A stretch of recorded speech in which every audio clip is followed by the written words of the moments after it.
Бұл сұрақтарға театр директоры Асхат Майемер мырза жауап береді. Қайырлы таң.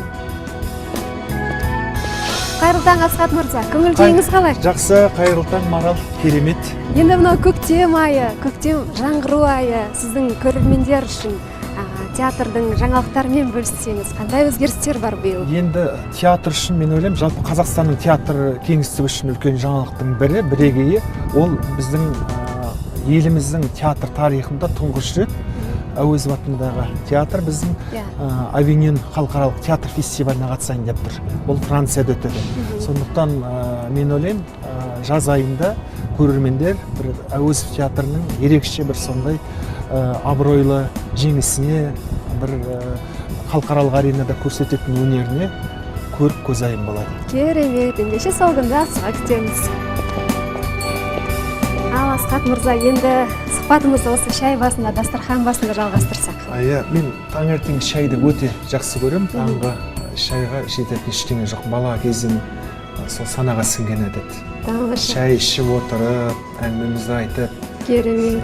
Енді шай басында сізден тағы әдеттегі сұрағымыз, жаңа маусымда көрерменді қуантатын жаңа қойылымдар болса, біздер енді көрермен үшін, актерлер үшін жаңа қойылым сахналанса, бір үлкен мереке, дүбірлі той сияқты. Әрине, енді биылғы жылда біз осы мамыр айының аяғында бір жақсы премьералар күтіп отырмыз. Оның біреуі, ең алғашқысы, мемлекеттік сыйлықтың иегері, ақын драматург Иранғайыптың Сүйінбай деп аталатын керемет поэтикалық дастаны.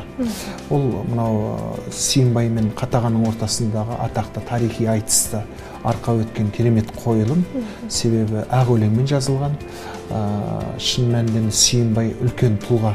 Сондықтан қазіргі кезеңде сол қойылым тобының да басты мақсаты сол Сүйінбай бабамыздың күрескерлік тұлғасын ашу, көрсету. Ол бүкіл қазақ руханиятына ортақ тұлға. Сондықтан қазір жұмыс басталып кетті, қызу жүріп жатыр. Сонымен бірге екіншісі, мынау Алтайдан Римге дейінгі Еуразия кеңістігін бағындырған атақты Атилла, Еділ патша дейміз. Сол Атилланың болмысы да қазір тек көшпенділер емес, жалпы әлемдік кеңістікте үлкен қызығушылыққа ие. Оның батылдығы неде, неге сонда шешімге барды, неге Римге дейін барды, Рим империясын құлатудағы мақсаты не, осындай дүниелердің барлығын қазір кітаптан оқығаннан гөрі сахна арқылы сөйлету бір керемет, ерекше әсер сыйлайды. Сондықтан мен ойлаймын, қазір сценографиясы да, костюмдері де, бір шешімдері де, режиссерлық, актерлық көрерменге жақсы ой сыйлайды. Бұнда біз сол мамыр айының аяғына, маусым айының басына жоспарлап отырмыз. Керемет, тамаша. Енді біз жылда көктемде театрдан тамаша бір тосын сый күтеміз. Басталғалы жатқан дүбірлі фестиваль жайында айтсаңыз, театр көктемнен биыл қандай жаңалықтар көре аламыз? Биыл бұл театр көктем фестивалі Қазақстанның халық әртісі, мемлекеттік сыйлықтың иегері, қазақтың шегесі атанған көрнекті театр киноактері Әнуар Молдабековтың 80 жылдығына арналып отыр. Сондықтан бір жағынан еске ала отырып, сол біз осы 91 мен 92 маусымның ортасындағы бір жыл бойы сахналанған қойылымдарды ұсынамыз. Олардың арасында Қыз жібек музыкалық драмасы бар. Сонымен бірге Жүрегімнің иесі деген және Асқар Сүлейменовтің Адасқақ атақты шығармасы негізінде сахналанған Бір жанның соңғы әні қойылымы бар. Осындай қойылымдар және оның сыртында жас режиссерлар сахналап жатқан біз өзіндік жұмыс істейміз. Сондай бір ізденістерден, тәжірибелерден туатын қойылымдар. Егер қойылымдар жақсы үздік шығып жатқан жағдайда, оны біз марапаттай отырып, өзіміздің репертуарымызға қосамыз. Біз сонымен бірге қазір Асанәлі Әшімов төрағасы болып табылатын, мен ол кісінің орынбасарымын. Қазақстан театрлар ассоциациясы деген үлкен ұйым бар. Құрылғанына 2 жыл болды. Сол ұйым бір жағынан мұрындық болып, қолдау көрсетіп, биыл Атырау облыстық Махамбет Өтемісов атындағы театр академиялық статусқа ие болды. Сондай мәртебені алғаннан кейін, әрине ол театр келіп, біздің Әуезов театрына келіп есеп беріп кетейін деп жатыр. 27-30 жылдан бері мен алғашқы үлкен гастрольдік сапар. Олар 17 сәуір мен 23 сәуірдің аралығында өздерінің үлкен гастрольдік сапарын бастағалы отыр. Оларда енді жақсы қойылымдар бар.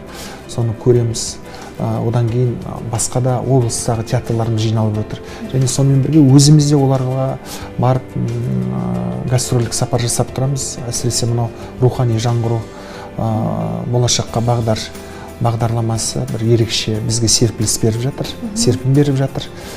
Қазіргі уақытта сол Ақтөбе және Батыс Қазақстан облыстарына бара жатырмыз гастрольдік сапармен.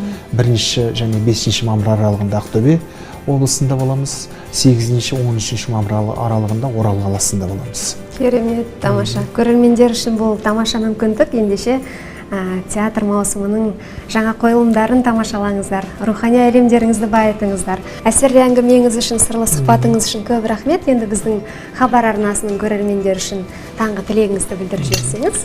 Әрбір шаңырақта әнмен күй тербетсін, әрбір шаңырақта тек бақыт, ырыс, береке болсын. Әрбір шаңырақтың төрінде әрқашан махаббат, сыйластық, мейірім, бірлік, салтанат құрса екен. Жақсы сөз, жарым ырыс дейді. Жүректегі ақ тілекпен күндеріңіз нұрлансын. Кезек астаналық әріптестерімізде.